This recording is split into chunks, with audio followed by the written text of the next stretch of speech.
Hello students, how are you? Today I will teach chapter number 11, force and pressure. Force and pressure. In this chapter, I will teach what is force, what is pressure, what is force and what is pressure, and their applications in daily life. First of all, I will teach force. What is force? देखिए force क्या होता है, to push और पुल, to push और pull upon object, to push और pull upon object is called force. किसी भी object के धक्का देना या खींचना, किसी भी ऑब्जेक्ट के धक्का देना, पुश करना या पुल करना, उसको बोलते हैं अपन फोर्स। क्या बोलते हैं? फोर्स। फोर्स की जो ऐसा यूनिट है, वैसे आपकी बुक में नहीं दे रखी है ऐसा यूनिट, स्टैंडर्ड इंटरनेशनल यूनिट जो है वो आती है न्यूटन। क्या आती है? न्यूटन। सर आइजैक न्यूटन के बारे में आपने सुना होगा, जिन्होंने सबसे पहले ग्रेविटी के बारे में बताया था, ग्रेविटेशनल फोर्स के बारे में, वो भी पढ़ेंगे अपन, है ना। तो फोर्स की ऐसा यूनिट क्या है?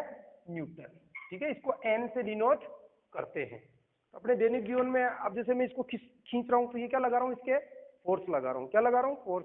मैं एक बकेट को खींच रहा हूँ, पानी की भरी हुई बकेट ले जा रहा हूँ, तो मैं उस बकेट पे क्या लगा रहा हूँ? फोर्स लगा रहा हूँ। जबकि उस बकेट के नीचे की तरफ जो फोर्स कौन सा लग रहा है? Gravitational force. तो अपने दैनिक जीवन में अपने जो काम करते हैं तो उन पर अपन क्या लगाते हैं? फोर्स लगाते हैं। जैसे अपन गेट खोल रहे हैं, अगर गेट को पुश करके खोल रहे हैं तो भी फोर्स लगा रहे हैं, गेट को पुल करके खोल रहे हैं तो भी फोर्स लगा रहे हैं। तो ए पुश और पुल, टू पुश और pull upon object is called force. ऐसा unit of force Newton. Second इसमें जो आता है, forces are due to an interaction. अब फोर्सेज कब लगते हैं? Force, why force applied? Due to interaction, of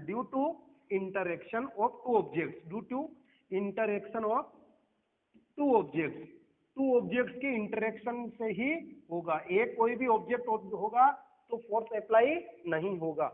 जैसे में मार्कर है, ये मेरे पास ऑब्जेक्ट है, ये व्हाइट बोर्ड है, ये भी ऑब्जेक्ट है। तो फोर्स कब लगा? जब दो ऑब्जेक्ट होंगे तो ही फोर्स लगेगा। Due to interaction of two objects, दो ऑब्जेक्ट्स के इंटरेक्शन के कारण जो लगेगा उसे कहते हैं अपन फोर्स। ठीक है, तो due to interaction of two objects. तो फोर्स कब लगता है? जब कोई, कितने ऑब्जेक्ट चाहिए अपने को? दो। अब जैसे मैं मार्कर ऐसे कर रहा हूँ, इसका कोई मतलब ही नहीं किधर मैं किसके फोर्स लगा रहा हूँ, तो ऑब्जेक्ट दो फोर्स होने चाहिए ना। या जैसे मैं इसे धक्का दे रहा हूँ, किसके धक्का दे रहा हूँ? मैं इसके धक्का दे रहा हूँ, तो यहाँ दो ऑब्जेक्ट हो गया, एक मैं हो गया जो फोर्स एक्सर्ट कर रहा है और एक जिस पर फोर्स एक्टिंग हो रहा है। तो इसमें जो टू ऑब्जेक्ट कौन कौन से हैं? एक तो फोर्स एक्सर्टर जो फोर्स एक्सर्ट कर रहा है, और दूसरा टू एक्टिंग ऑन इट, किस पर फोर्स लग रहा है? जिस ऑब्जेक्ट पे लग रहा है।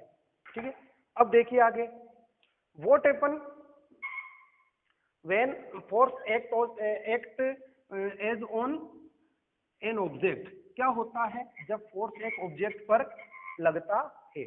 क्या होता है जब फोर्स एक ऑब्जेक्ट पर लगता है? क्या क्या हो सकता है? तो देखिए, जैसे कोई बॉल आ रही है उधर से, मैंने उसको रोक लिया। वो बॉल किस में थी? मोशन में थी। मैंने उस बॉल को क्या कर दिया? स्टैटिक मतलब रोक दिया, स्टेशनरी कर दिया। पहले वो बॉल क्या थी? मूविंग थी, मैंने उसको रोक दिया। सेकंड, उधर से कोई बॉलर बॉल करा रहा, मैंने इस तरफ सिक्स मार दिया। अब उस बॉल की डायरेक्शन पहले क्या थी? इधर नॉर्थ टू साउथ थी, और मैंने उसको कहाँ भेज दिया? वेस्ट में। तो अपन डायरेक्शन चेंज कर सकते हैं। अगर मूविंग है तो उसको स्टेशनरी कर सकते हैं, और स्टेशनरी है तो मूव कर सकते हैं। फुटबॉल पड़ी हुई है, बॉल उसको पैर से मारा, वो स्टेशनरी थी, उसको अपन ने क्या कर दिया? मूव कर दिया। थर्ड, अपन उसकी शेप चेंज कर सकते हैं। क्या कर सकते हैं? Shape change. जैसे रोटी का आटा लगाते हैं, है ना, डब, जो आटे का डब होता है, उसकी अपन शेप चेंज कर सकते हैं। अपन चाहे तो उसकी रोटी बना सकते हैं, बाटी बना सकते हैं, और उसकी साइज बदल सकते हैं। उसकी क्या बदल सकते हैं? साइज। शेप और साइज में आप कंफ्यूज मत होना। जैसे अपन, हम लोग और गाय भैंस है, अपनी शेप अलग अलग है, लेकिन दो गायें हैं, एक छोटी गाय एक बड़ी गाय है, उन दोनों गायों की शेप सेम है लेकिन साइज अलग है। छोटी वाले की छोटी साइज, बड़ी वाले की बड़ी साइज। इसी प्रकार दो मेल है ना, जेंट्स है, तो एक छोटा है एक बड़ा है, दोनों की शेप एक जैसी है, नाक मुंह नक्श एक जैसे हैं, लेकिन साइज अलग है। तो what happen when force act on an object या exploring forces? what happen when force act on an object, act on an object. तो क्या क्या हो सकता है? फर्स्ट अपन लिख सकते हैं चेंज इन शेप। इसकी शेप क्या हो सकती है? May be change in shape, में चेंज इन शेप लिखेंगे, जरूरी नहीं शेप चेंज हो। आप तो कह दोगे सर आपने कहा था शेप चेंज हो जाएगी, मैंने इसके फोर्स लगाना, इसकी शेप चेंज हुई नहीं। तो में चेंज भी हो सकते हैं, में चेंज इन शेप। सेकंड, में change in size, size change हो सकती है, किस पर अपन फोर्स लगा रहे हैं उसकी क्या चेंज हो सकती है? साइज। में चेंज इन डायरेक्शन, उसकी डायरेक्शन भी चेंज हो सकती है। में चेंज इन डायरेक्शन, बॉल वाला एग्जांपल आपको बताया है ना। फोर्थ, में चेंज इन शेप हो गई, में चेंज इन साइज हो गई, में चेंज इन डायरेक्शन, में चेंज इन मोशन, में चेंज इन मोशन, मोशन आपने पढ़ाई है, change in position of object with respect to time. में चेंज इन मोशन, मोशन में स्टेशनरी ऑब्जेक्ट है, कोई चीज पड़ी हुई है उसको stationary object, stationary object can move, उसको मूव किया जा सकता है। और मूविंग ऑब्जेक्ट, कोई ऑब्जेक्ट आ रहा है उसको रोक दिया, मूविंग ऑब्जेक्ट को, moving object can change, moving object can change stationary, उसको स्टेशनरी बना सकते हैं। तो साइज में से शेप में चेंज हो सकता है, साइज में चेंज हो सकता है, उसकी डायरेक्शन में चेंज हो सकता है, उसके मोशन में चेंज हो सकता है। और fifth point, may bring, may cause some or all or of the effects, may cause some or, may cause some or all effects, may cause some or all effects, all of these effects, all of these effects। एक भी हो सकता है और सारे भी हो सकते हैं, एक भी हो सकता है और सारे भी हो सकते हैं। जैसे डब वाला एग्जांपल ले लो, आटे वाला, तो उसमें अपन उसकी साइज भी चेंज कर सकते हैं, शेप भी चेंज कर सकते हैं, डायरेक्शन भी चेंज कर सकते हैं, मोशन भी चेंज कर सकते हैं। तो ये चारों में से, चारों एक साथ भी, चारों में से कोई भी दो हो सकते हैं, कोई भी तीन हो सकते हैं, कोई अकेला भी हो सकता है, या सात नहीं हो सकते चारों। ये तो ध्यान रखना आप, दोनों में से, या तो दोनों में से एक हो जाएगा, जैसे साइज शेप दोनों चेंज कर दी है ना, डायरेक्शन चेंज कर सकते हैं उसकी। तो ऐसे इन चारों में से अगर कोई भी चेंज हो रहा है तब अपन क्या करते हैं कि उस ऑब्जेक्ट पर क्या अप्लाई हो रहा है? फोर्स अप्लाई हो रहा है। तो क्या होता है जब फोर्स अप्लाई होता है? तो उस ऑब्जेक्ट की शेप चेंज हो सकती है, उसकी साइज चेंज हो सकती है, उसकी डायरेक्शन चेंज हो सकती है, वो किस डायरेक्शन से आ रहा, किस डायरेक्शन पे भेज दिया, और उसकी मोशन में चेंज आ सकता है। स्टेशनरी ऑब्जेक्ट, स्टेशनरी का मतलब जैसे ये डस्टर है, ये यहाँ पड़ा हुआ है, मैंने इसको ये मूव कर दिया तो मैंने फोर्स लगाया इस पे, या कोई मूव करती हुई चीज आ रही है, मक्खी आ रही है, मैंने उसको पकड़ के एक जगह स्टेशनरी कर दिया। ठीक, इससे ध्यान रखना। अब पढ़ते हैं अपन type of forces, type of forces, forces के type, type of forces, force के टाइप। तो इसमें अपन फोर्स के टाइप पढ़ते हैं कि वो दो ऑब्जेक्ट एक दूसरे के कांटेक्ट में आते हैं या नहीं आते हैं। तो फर्स्ट टाइप है कांटेक्ट फोर्स, फर्स्ट टाइप कौन सा है? Contact force. और सेकंड टाइप कौन सा है? Non contact force. पहले में अब ध्यान से पता चल रहा है, when two objects are contact to each other, when two objects came contact to each other, एक दूसरे के कांटेक्ट में आते हैं, ईच अदर। इसमें पढ़ेंगे नॉन कांटेक्ट फोर्स में, when two objects, when two objects does not came contact to each other, contact to each other मतलब जब दोनों ऑब्जेक्ट एक दूसरे के साथ में मतलब टच में नहीं आते हैं तो उसको अपन बोलते हैं नॉन कांटेक्ट फोर्स। अब एग्जांपल में अपन जैसे आगे देखेंगे नॉन कांटेक्ट फोर्स मतलब टच में नहीं आ रहा, जैसे मैग्नेट वाला आपने देखा था, एक बार मैग्नेट के नॉर्थ पोल के पास दूसरी बार मैग्नेट का नॉर्थ पोल लाते हैं तो वो क्या करते हैं, एक दूसरे को टच में नहीं है। जैसे ये नॉर्थ पोल है, ये साउथ पोल है, ये दूसरी बार मैग्नेट अपन ने 6th क्लास में पढ़ा था, तो नॉर्थ पोल के पास नॉर्थ पोल ला रहे हैं तो ये इसको क्या करेगी, रिपेल करेगी। क्या करेगी, रिपेल। इसके टच नहीं हो रही, लेकिन रिपेल का मतलब इसको क्या करेगी, पुश करेगी। पुश यानी धक्का देगी, ये इसको क्या करेगी, पुश करेगी, इसके धक्का देगी। क्या ये कांटेक्ट में आई, नहीं। तो मैग्नेटिक फोर्स कैसा फोर्स है, कांटेक्ट फोर्स। मैं इस पोडियम को, लेक्चर स्टैंड को धक्का दे रहा हूं, इस लेक्चर स्टैंड को धक्का दे रहा हूं, तो मैंने इसके क्या किया, टच किया। मैंने क्या ऐसे फूंक से किया कि इसको, नहीं, तो मैंने इसको टच किया। टच किया तो ये कैसा फोर्स है, कांटेक्ट फोर्स। तो कांटेक्ट फोर्स में क्या होते हैं, दोनों ऑब्जेक्ट एक दूसरे के टच में आते हैं, और नॉन कांटेक्ट फोर्स में दोनों ऑब्जेक्ट एक दूसरे के टच में नहीं आते हैं। अब बात करते हैं इनके टाइप्स की।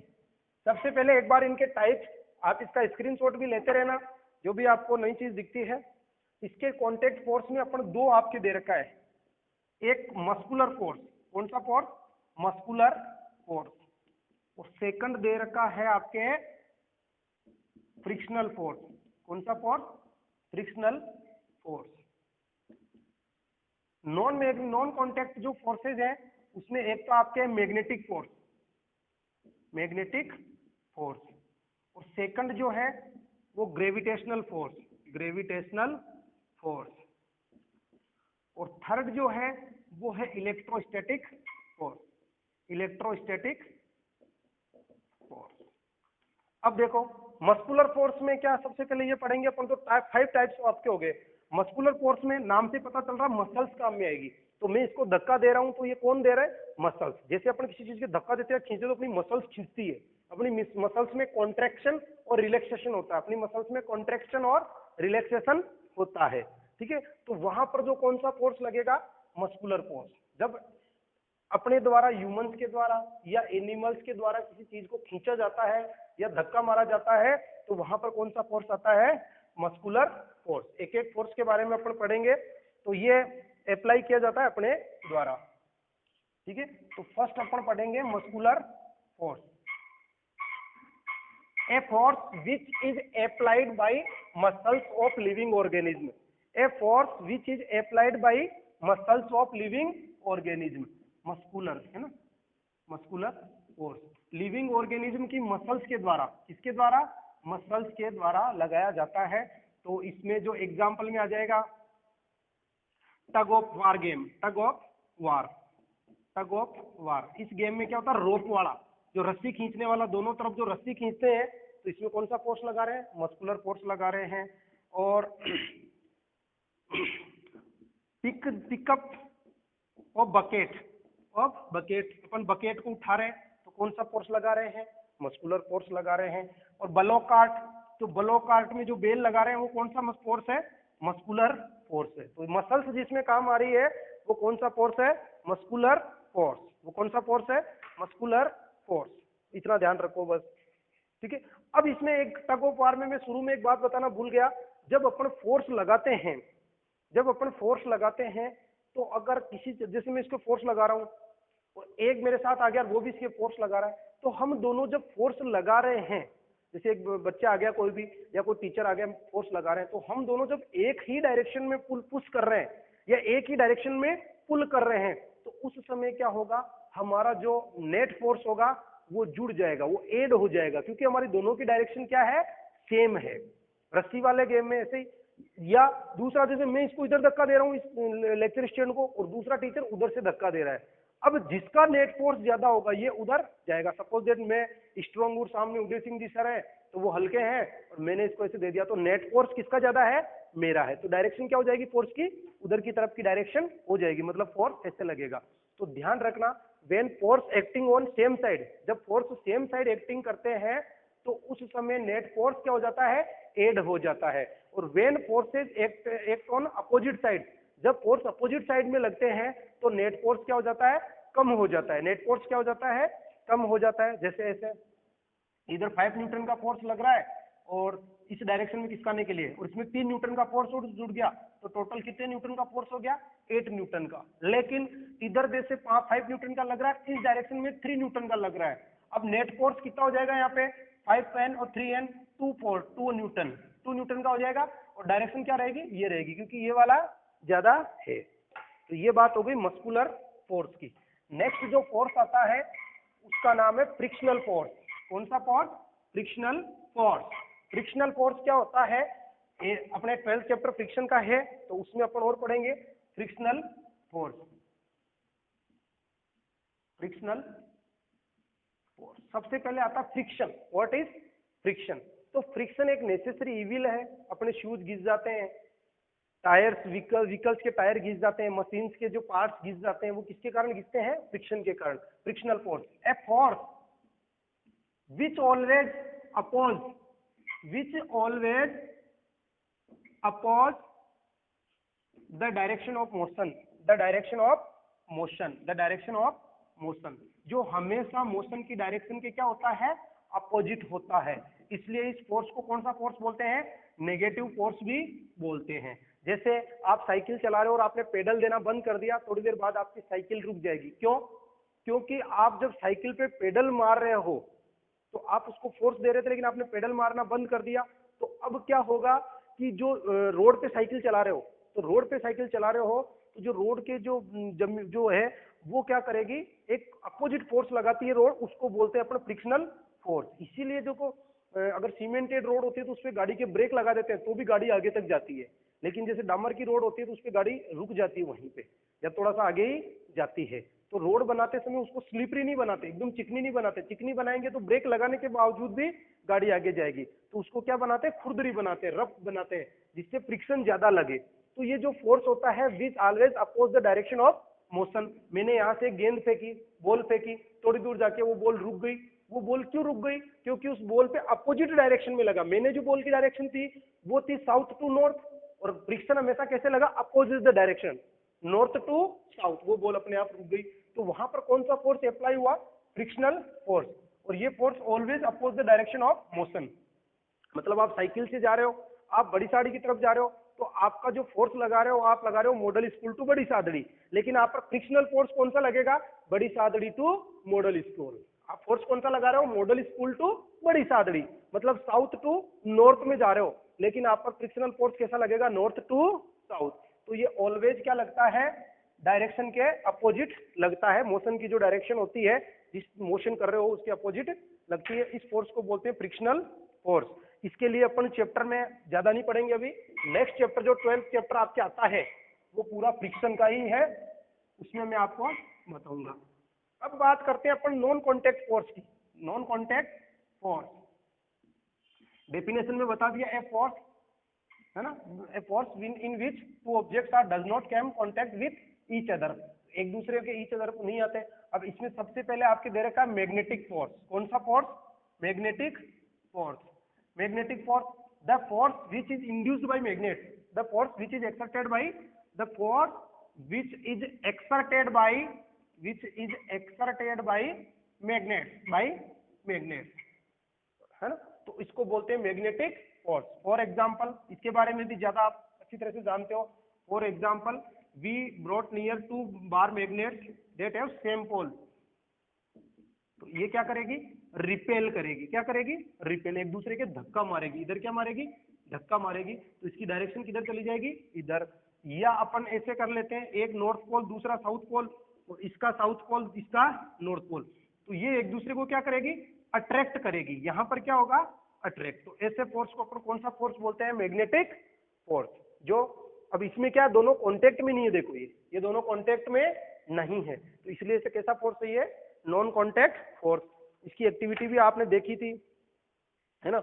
नेक्स्ट आता है अपने नॉन कॉन्टेक्ट फोर्स में, फर्स्ट मैग्नेटिक फोर्स आ गया। सेकंड जो फोर्स आता है उसको बोलते हैं इलेक्ट्रोस्टैटिक फोर्स। इलेक्ट्रोस्टैटिक फोर्स, वो देख लो क्या होता है इलेक्ट्रोस्टैटिक फोर्स। इलेक्ट्रोस्टैटिक फोर्स, इस फोर्स में आपने क्या देखा? कई बार क्या होता है कि जैसे अपन कोई स्केल है प्लास्टिक का, उसको रब करते हैं इससे, और फिर कागज के छोटे छोटे टुकड़ों के पास लेते हैं तो कागज उस पर क्या जाते हैं? चिपक जाते हैं। जब इसने अपने रब किया अपनी बॉडी से, अपने बालों से, तो क्या हुआ कि अपनी इस बॉडी के अंदर जो करंट था वो इसके अंदर फ्लो हो गया, और वो करंट फ्लो हो गया तो जैसे ही किसी कागज के ऊपर ले जाएंगे तो कागज उसके चिपक जाएंगे। ऐसे ही कंगा प्लास्टिक का, जो कोम्ब होता है प्लास्टिक का, वो उसके चिपक जाएगा। या आपने देखा होगा सर्दियों के दिनों में रात को अपन कपड़े निकालते हैं तो उसमें स्पार्किंग की आवाज आती है, चटक चटक की आवाज आती है। तो electrostatic force, the force exerted by a charged body on another charged और uncharged body is known as electrostatic force. The force exerted by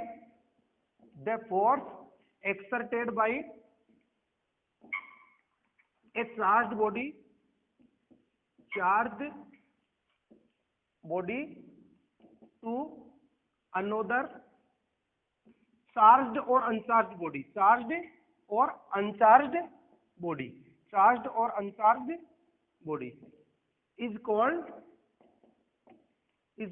electrostatic force. Electrostatic force, उस फोर्स को कौन सा फोर्स बोलते हैं? Electrostatic force. ठीक है, तो जब कोई force, the force accepted by ये चार्ज बॉडी, ये था, ये प्लास्टिक के स्केल है, मैंने बालों के किया तो ये क्या हो गया? चार्ज हो गया।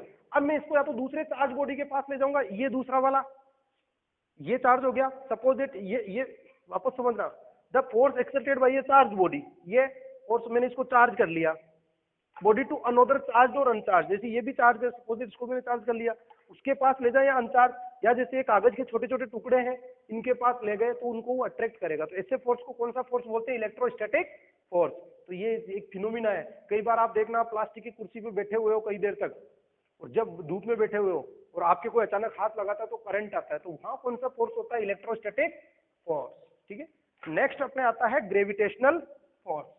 इसके बारे में आपके मन में ये धारणा बनी हुई है कि ग्रेविटेशनल फोर्स जो होता है वो अपनी अर्थ के द्वारा लगाया जाता है, क्योंकि न्यूटन ने यही बताया था कि जब पेड़ के नीचे अपन बैठे रहते हैं, या न्यूटन, जो सर आइजैक न्यूटन जी थे, वो पेड़ के नीचे बैठे हुए थे, एप्पल के पेड़ के ट्री के नीचे, एप्पल के प्लांट के नीचे, तो उनके ऊपर आगे क्या गिरी? एप्पल। जबकि वास्तव में ये केवल अर्थ की प्रॉपर्टी नहीं है, ये all over object in the universe, universe के अंदर जितने भी ऑब्जेक्ट हैं, चाहे वो अपनी अर्थ है, मून है, सन है, या जितने भी प्लेनेट्स है, कोमेट्स है, सबकी ये प्रॉपर्टी होती है। बस ये डिपेंड होती है मास पे, जिसका मास ज्यादा होता है उसका ग्रेविटेशनल फोर्स ज्यादा होता है। तो जो नेक्स्ट आता है अपने, वो आता है gravitational force. Gravitational force, a force which is exerted by a force which is exerted by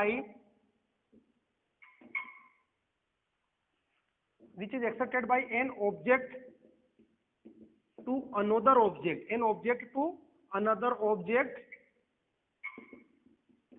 in the universe, is called gravitational force, is called gravitational force. किसी भी ऑब्जेक्ट के द्वारा दूसरे ऑब्जेक्ट पर जो फोर्स एक्सर्ट किया जाता है यूनिवर्स के अंदर, वो कैसा होता है? Gravitational force. अब देखो, ग्रेविटेशनल फोर्स अपनी अर्थ का मून के मुकाबले में 6 गुना 6 टाइम्स मोर होता है, 6 टाइम्स क्या होता है? ज्यादा होता है अर्थ का ग्रेविटेशनल फोर्स। किसके तुलना में? मून की तुलना में। किसकी तुलना में? As the comparison of moon. इसीलिए जैसे मान लो किसी व्यक्ति का वेट 60 किलोग्राम है अर्थ पर, तो उस व्यक्ति का मून पर वेट कितना हो जाएगा? 10 किलोग्राम। कितना हो जाएगा? 10 किलोग्राम। यदि किसी व्यक्ति का 36 किलोग्राम वजन है अर्थ पर, कहां पर? अर्थ पर, तो मून पर कितना रह जाएगा? 6 किलोग्राम। तो मून का ग्रेविटेशनल फोर्स कम है। ये केवल अर्थ की प्रॉपर्टी नहीं है, ये सबकी प्रॉपर्टी है। लेकिन ऑब्वियसली बात है, अपन अर्थ पर रहते हैं तो अपन बात करते हैं अर्थ की। तो मैंने एक बाल्टी हैंग कर रखी है, पकड़ रखी है। अब मैं बाल्टी पे कौन सा फोर्स लगा रहा हूँ? जो बकेट पे, जो पानी की बकेट भरी हुई है, मैं लगा रहा हूँ मस्कुलर फोर्स। कौन सा फोर्स? Muscular force. जबकि बकेट पे नीचे की तरफ कौन सा फोर्स लग रहा है? Gravitational force. कौन सा फोर्स लग रहा है? Gravitational force. मेरे हाथ में मार्कर है, मैं इसको गिराऊं तो नीचे की तरफ ही गिरेगा। इट मीन्स अपनी अर्थ है वो क्या लगा रही है? Gravitational force. क्योंकि अपन तो अर्थ के ऊपर रहते हैं, ये ऊपर थोड़ी जाएगा। मैं अगर ऊपर भी फेंकूंगा तो भी ये कहाँ आएगा? नीचे की तरफ। तो अपनी अर्थ भी क्या लगाती है? Gravitational force. और अपन यही पढ़ के आते हैं कि अर्थ के द्वारा फोर्स लगाया जाता है, जबकि अर्थ के द्वारा नहीं, all over object. Gravity is not a property of the earth alone. ये केवल अर्थ की प्रॉपर्टी नहीं है, ये यूनिवर्स के अंदर जितने भी ऑब्जेक्ट है उन सभी की प्रॉपर्टी है। इसको बोलते हैं ग्रेविटेशनल फोर्स। ये आपके फोर्स का चैप्टर कंप्लीट। नेक्स्ट आता है प्रेशर। नेक्स्ट टॉपिक आता है प्रेशर। देखो, पहले फोर्स पढ़ा, अब फोर्स से ही क्या आएगा, प्रेशर। देखना प्रेशर क्या होता है, और प्रेशर में भी अपन तीनों चारों प्रकार के पढ़ेंगे। प्रेशर, प्रेशर क्या होता है कि जैसे किसी वस्तु पे अपन ने फोर्स लगाया, किसी वस्तु पर क्या लगाया, फोर्स लगाया है? अब उसके कितने एरिया पे अपन ने फोर्स लगाया, तो उसको बोलते हैं प्रेशर, उसको बोलते हैं प्रेशर। फोर्स एक्सर्ट ऑन पर area, force exert on area, area जितने एरिया पे अपन फोर्स लगाते हैं उसको बोलते हैं अपन प्रेशर। तो फोर्स की यूनिट क्या होती है, न्यूटन, और एरिया की यूनिट क्या होती है, मीटर स्क्वायर। तो इसका जो वो आ जाएगा न्यूटन मीटर स्क्वायर या न्यूटन मीटर -2, ऊपर ले जाएंगे -2, है ना। और फोर्स की ऐसा यूनिट पास्कल भी बोलते हैं। न्यूटन भी साइंटिस्ट थे, वैसे पास्कल भी क्या थे, साइंटिस्ट थे। तो फोर्स पर unit area is called pressure, force पर unit area is called pressure, force पर unit area is called pressure. पर यूनिट एरिया पर जो फोर्स एक्सर्ट किया जाता है उसे क्या कहते हैं अपन, प्रेशर। फोर्स पर unit area is called pressure. तो फोर्स, फोर्स का ऐसा यूनिट क्या होगी, न्यूटन, एरिया की ऐसा यूनिट, देखो लेंथ की मीटर होती है और एरिया में क्या होता है, लेंथ इंटू ब्रेड, तो मीटर स्क्वायर, तो न्यूटन पर मीटर स्क्वायर या न्यूटन मीटर माइनस सेकंड और -2, और पास्कल, पास्कल इसकी ऐसा यूनिट, ये भी लिख सकते हो आप, ये भी लिख सकते हो ऐसा यूनिट, ये भी लिख सकते हो, और ये पास्कल भी लिख सकते हो। तो फोर्स पर unit area is called pressure. अब इससे देखना प्रेशर से, इससे आपको क्या दिख रहा है कि प्रेशर जो होता है वो डायरेक्टली प्रोपोर्शनल किसके होता है, फोर्स के। आप जितना ज्यादा फोर्स लगाओगे प्रेशर उतना ही ज्यादा लगेगा। इस साइन का मतलब होता है डायरेक्टली प्रोपोर्शनल, डायरेक्टली प्रोपोर्शनल मतलब आप फोर्स को इंक्रीज करोगे, प्रेशर को इंक्रीज करोगे तो फोर्स क्या होगा, इंक्रीज, या फोर्स को इंक्रीज करेंगे तो प्रेशर भी क्या होगा, इंक्रीज। जो प्रेशर होता है वो एरिया के इनडायरेक्टली प्रोपोर्शनल होता है। किसके इनडायरेक्टली होता है, एरिया के। मतलब अगर आप एरिया बढ़ाओगे तो प्रेशर क्या होगा, डिक्रीज होगा, एरिया घटाओगे तो प्रेशर क्या होगा, इंक्रीज होगा। तो ध्यान रखना प्रेशर फोर्स के डायरेक्टली प्रोपोर्शनल है। कैसा प्रोपोर्शनल है, डायरेक्टली प्रोपोर्शनल। प्रोपोर्शनल का मतलब अगर फोर्स बढ़ेगा तो प्रेशर भी बढ़ेगा। और इसके है इनवर्सली, इनवर्सली का मतलब उल्टा, इनवर्सली का इनवर्स करते ना, इनवर्स इनवर्सली प्रोपोर्शनल मतलब इसके उल्टा है। अगर अपन एरिया बढ़ाएंगे तो फोर्स घटेगा। अब इसको समझो ऐसे, जैसे आपने देखा होगा कूली, जो वो होता है, कूली होता है, वो क्या करता है, पोर्टर, उसको बोलते हैं पोर्टर, अपने सिर पर कपड़ा लपेटता है। जब रेलवे स्टेशन पे गाड़ी आती है तो वजन उठाने जाता है तो अपने सिर पर क्या लपेटता है, कपड़ा लपेटता है। अब देखो अगर वो कपड़ा लपेटे तो नहीं लपेटे तो क्या होगा, जब कपड़ा नहीं लपेटेगा तो अपना जो सिर है वो एकदम, वो तो है नहीं, ऊपर से फ्लैट है तो पूरा वो वजन आ जाएगा, अपना सिर ऊपर से गोल है। तो जैसे ही कोई चीज रखेंगे तो सिर का एक ही पार्ट टच करेगा, उससे अपने सिर पे क्या होगा, प्रेशर ज्यादा पड़ेगा, क्योंकि एरिया क्या है, कम है। एरिया कम है तो प्रेशर क्या पड़ेगा, ज्यादा। कूली क्या करता है, अपने सिर पे एक कपड़ा बांध लेता है, कपड़ा बांधने से उसका एरिया क्या हो गया, बढ़ गया। तो जो एरिया बढ़ता है तो प्रेशर क्या होता है, डिक्रीज होता है। एरिया बढ़ेगा तो प्रेशर क्या होगा, डिक्रीज होता है। चलो एक चीज और मान लो, आपके जो बैग हैं, आपके बैग की जो स्ट्रिप्स है जो कंधे पे आप टांगते हो, अगर आपका बैग फुल भरा हुआ है, वो स्ट्रिप बिल्कुल पतली होगी तो क्या होगी, वो आपकी स्किन में चुभ जाएगी, क्योंकि उनका एरिया क्या है, कम। तो उससे क्या होगा, प्रेशर ज्यादा पड़ेगा तो आपकी स्किन में चुभ जाएगी। इसीलिए आपकी जो बैग की स्ट्रिप्स है, मैं क्वेश्चन पूछूंगा आपसे, जो आपकी बैग की, स्कूल बैग की जो स्ट्रिप्स है यहाँ टांगने वाली, वो क्या होनी चाहिए, चौड़ी। वो जितनी चौड़ी होगी आपके प्रेशर उतना ही कम लगेगा। तो एरिया जितना ज्यादा होगा प्रेशर उतना कम होगा। चलो थर्ड एग्जाम्पल और बताते हैं। चक्कू, जो नाइफ होता है, नाइफ की जो जिस पार्ट से अपन काटते हैं वो कैसा होता है, तीखा होता है, एकदम शार्प एज होता है। शार्प एज होने से नाइफ का क्या हुआ, एरिया क्या हो गया, कम, तो वो इजी वे में उसको काट देगा, प्रेशर ज्यादा होगा। कई बार अपना टीवी पे फेवरेट सीरियल आ रहा है, मम्मी कह रही है कि अपने को थोड़ी सी सब्जी काट दो, और अपन ने चक्कू को उल्टे साइड से पकड़ रखा है। उल्टे साइड का मतलब जैसे ये नाइफ बनाया मैंने, है ना, ये इसका काटने वाला पार्ट है और अपन ने उधर से काट रहे हैं, वो मोटा, उससे कट नहीं रहा। क्यों नहीं कट रहा, क्योंकि उसका एरिया क्या है, कम है। तो एरिया कम होगा तो प्रेशर क्या होगा, सॉरी एरिया ज्यादा है उसका, उधर वाले का एरिया क्या है, ज्यादा, तो प्रेशर क्या होगा, कम। और अपन जो शार्प एज होगा, शार्प एज होगा तो उसका एरिया कम है तो प्रेशर क्या हो जाएगा, ज्यादा हो जाएगा, इससे इजी वे में कट जाएगा। इसी प्रकार आपने कील को देखना, आयरन नेल, आयरन नेल का इस पार्ट को अपन अंदर ठोकते हैं, इस पार्ट पे अपन चोट मारते हैं। कभी इसको मार के देखना तो कील अंदर नहीं जाएगी, क्योंकि इसका एरिया क्या है, ज्यादा है, तो प्रेशर क्या हो जाएगा, कम। इसका क्या है, एरिया बिल्कुल नुकीली है, एरिया कम होता है, तो प्रेशर क्या होगा, ज्यादा। इस फॉर्मूले से देखो कि जिसका एरिया ज्यादा होता है उसका प्रेशर क्या होगा, कम होगा। तो अपने चौड़ी स्ट्रिप्स होती है तो अपने ऊपर प्रेशर कम लगेगा। जिसका एरिया कम होता है उसका प्रेशर क्या होगा, ज्यादा। Inversely proportional. कभी भी आपको ऐसी वैल्यू दिखी हुई आए मैथ में, साइंस में, तो आप देख लेना ऊपर वाली डायरेक्ट प्रोपोर्शनल होती है और नीचे वाली इनडायरेक्टली प्रोपोर्शनल या इनवर्सली प्रोपोर्शनल। इनवर्सली का मतलब उल्टी, ठीक है। ये है आपके प्रेशर। तो फोर्स पर unit area is called pressure. Next आता है pressure exerted by liquids and gases.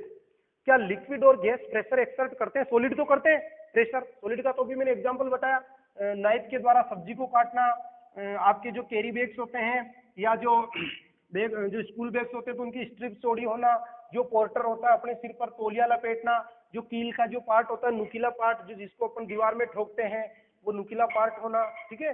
तो ये तो अपने सॉलिड में तो पढ़ लिया। क्या लिक्विड भी प्रेशर एक्सर्ट करते हैं? या लिक्विड भी प्रेशर एक्सर्ट करते हैं। इसके लिए एग्जांपल में आपको खूब सारे एग्जांपल है। जैसे मान लो ये दो बीकर अपन ने सेम हाइट के भरे, पानी के भर दिए दोनों बीकर में, दोनों हाइट में, दोनों में सेम हाइट तक मैंने भर दिया। एक में टोटी लगाई मैंने यहाँ पर, है ना, यहाँ छेद किया, और एक में किया यहाँ पर, तो इसका पानी तो नीचे गिरेगा जस्ट, और इसका पानी दूर जाएगा। क्यों? क्योंकि इस पर प्रेशर ज्यादा है और इस पर प्रेशर कम है ऊपर की तरफ, ठीक है, समझ में आया। तो इसमें पानी जो नल लगाया वो ऊपर की तरफ लगाया तो इसका प्रेशर कम रहेगा क्योंकि ऊपर पानी कम है, इसका प्रेशर ज्यादा रहेगा क्योंकि ऊपर पानी ज्यादा है। इसीलिए ध्यान रखना, अपने शहरों में जो पानी की जो टंकियां होती है वो हमेशा कहाँ रखते हैं, ऊंचाइयों पे। जैसे बड़ी सादड़ी में पावर वाटर की सप्लाई होती है चित्तौड़ रोड से, जो चित्तौड़ रोड पर जो विवेकानंद स्कूल है तो उधर की तरफ पानी की टंकी तो ऊंचाई पे क्यों रहती है, क्योंकि कई लोग तीसरी मंजिल पे रहते, दूसरी मंजिल पे रहते, तो वाटर प्रेशर से आ जाए, वाटर प्रेशर से आ जाए। इसका दूसरा एग्जाम्पल ऐसे है कि एक कोई ट्यूब लो आर पार और उस ट्यूब के बैलून बांध दो। क्या बांध दो? बैलून बांध दो। बैलून बांध दिया, इस ट्यूब में दोनों ट्यूब बराबर लिए अपन ने लगभग, है ना, और इसके बैलून टाई कर दिया। अब क्या करा कि इस वाले ट्यूब में तो अपन ने पानी भरा इतना सा ही, और इस वाले ट्यूब में पानी भरा ज्यादा, तो इस बैलून की साइज क्या हो जाएगी, बड़ी हो जाएगी। बैलून की साइज क्या हो जाएगी, बड़ी हो जाएगी। इसीलिए पानी की टंकियां ऊंचाई पर बनाते हैं, और डैम जो बनाते हैं तो डैम की जो दीवार होती है वो नीचे से क्या होती है, चौड़ी होती है। ध्यान रखना, डैम की जो वॉल होती है, बांधों की जो दीवार होती है, डैम जहां पानी रोकते हैं अपन, नदियों पे जो बनाते हैं ना डैम, रिवर्स पे पानी को रोकने के लिए, इरिगेशन के लिए, तो उसकी जो बांध की जो दीवारें होती है नीचे से, वो कैसे होती है, चौड़ी, और ऊपर कैसे तरह कैसे होती है, पतली। वो चौड़ी नीचे से इसलिए होती है क्योंकि पानी नीचे की तरफ ज्यादा प्रेशर डालता है, ठीक है।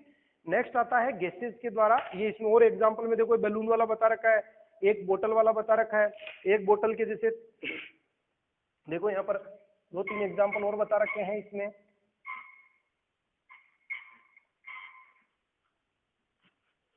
जैसे ये बता रखा है कि एक पानी की बोतल है, ये इतनी भरी हुई है, और इस पर दो तीन ट्यूब निकाल रखी है ना, तो तीनों में बराबर बराबर होगा। लेकिन एक ट्यूब यहाँ रख रखी है तो उसका तो नीचे गिरेगा, इनका कहाँ जाएगा, आगे। तो यहाँ प्रेशर क्या, इनमें प्रेशर से पानी आएगा, इनमें कैसे आएगा, प्रेशर से। तो लिक्विड भी प्रेशर एक्सर्ट करते हैं। अब बात आती है, क्या एयर भी प्रेशर एक्सर्ट करती है? Gases to expert pressure on the walls of the container. तो जो लिक्विड्स होते हैं वो इनकी कंटेनर पर क्या प्रोड्यूस करते हैं, प्रेशर प्रोड्यूस करते हैं। जो लिक्विड्स होते हैं वो कंटेनर पर क्या प्रोड्यूस करते हैं, प्रेशर। अब आता है एयर का प्रेशर, है ना। एयर के प्रेशर को अपन बोलते हैं एटमॉस्फेरिक प्रेशर, एटमॉस्फेरिक प्रेशर। देखो एटमॉस्फेयर सबसे पहले क्या होता है, एटमॉस्फेयर का मतलब गोला, envelope of air, envelope, envelope of air around us, around us, हमारे चारों ओर जो एयर का एनवेलप है। 6th क्लास में अपन ने पढ़ा था, nitrogen, oxygen, carbon dioxide, argon, इनका जो एनवेलप है, एनवेलप का मतलब इनका जो मोटा जो है, अपनी एयर अपन रहते हैं जो अपने चारों ओर से अपने को ये घिरी हुई है, जैसे अपनी अर्थ है, तो जो ये अर्थ के ऊपर अपन रह रहे हैं, यहाँ पर ये रह रहे हैं अपन, तो अपने चारों ओर जो एनवेलप है उस एनवेलप को बोलते हैं अपन एटमॉस्फेयर। क्या बोलते हैं, atmosphere, envelope of air around us, हमारे चारों ओर जो एयर का एनवेलप है उसे अपन बोलते हैं एटमॉस्फेयर। तो एटमॉस्फेयर के द्वारा जो प्रेशर डाला जाएगा उसको बोलते हैं एटमॉस्फेरिक प्रेशर। Atmospheric pressure. और एयर प्रेशर डालती है, आप जब साइकिल लेके जाते हो और आप यहाँ से बड़ी साड़ी से मॉडल स्कूल से बड़ी साड़ी की तरफ जा रहे हो और हवा उधर से आ रही है बड़ी साड़ी टू मॉडल स्कूल, और आप जा रहे हो मॉडल स्कूल टू बड़ी साड़ी, तो एयर ने आपके ऊपर क्या डाला, प्रेशर। तो आपको साइकिल चलाने में क्या आएगी, जोर आएगा। साइकिल चलाने में आपको फोर्स ज्यादा अप्लाई करना पड़ेगा। और आप इधर से जा रहे हो बड़ी साड़ी मॉडल स्कूल से बड़ी साड़ी की तरफ, और एयर भी आपके पीछे से आपके बैक साइड से आ रही है, तो आपको इजी रहेगा। तो एयर क्या डालती है, pressure. The pressure which is exerted by, the pressure which is exerted by atmosphere, which is exerted by atmosphere is called atmospheric pressure. Atmospheric pressure, it is largest, it is largest मतलब it is more, या मैं कह दूं more on sea level, sea level, समुद्र के स्तर पर ये सबसे ज्यादा होता है। मतलब जैसे आप चेन्नई गए हो और वो जो यहाँ पर आपका ये जमीन पे हो, तो आप समुद्र के किनारे हो, तो सी लेवल पर ये हाईएस्ट होता है।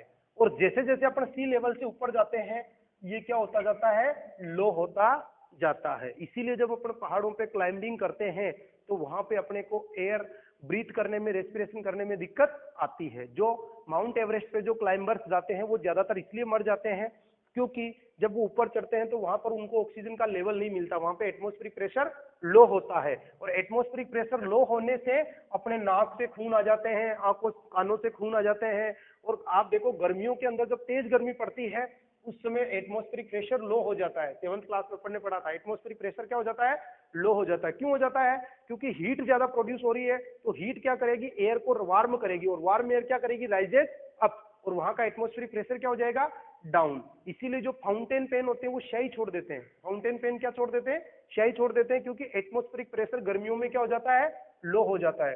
तो जो सी लेवल है वहां पर एटमॉस्फेरिक प्रेशर सबसे ज्यादा होता है। और जैसे जैसे अपन ऊपर की तरफ जाते हैं, जैसे जैसे ऊपर की तरफ जाते हैं तो एटमॉस्फेरिक प्रेशर क्या हो जाता है, लो हो जाता है। एटमॉस्फेरिक प्रेशर क्या हो जाता है, लो हो जाता है। और इसीलिए अपने को ऊपर सांस लेने में दिक्कत आती है।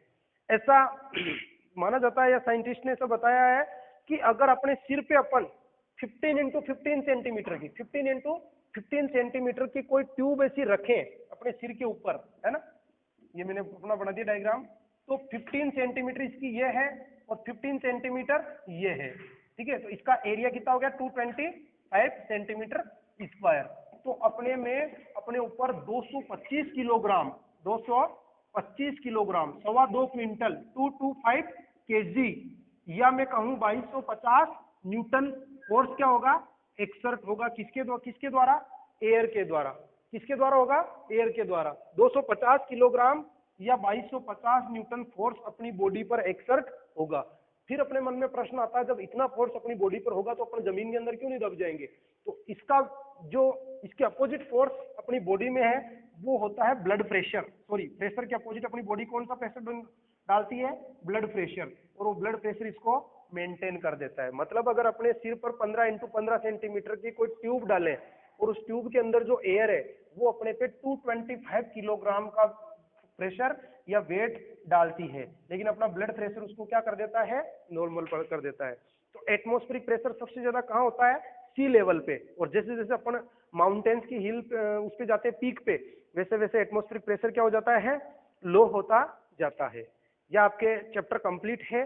कल मैं आपको जब इसकी गूगल मीट पे अपन क्लास लेंगे तो उस पे इनके क्वेश्चन आंसर मैं करा दूंगा। Okay, thank you. इसको जरूर देखना पूरा चैप्टर को। Okay, thank you.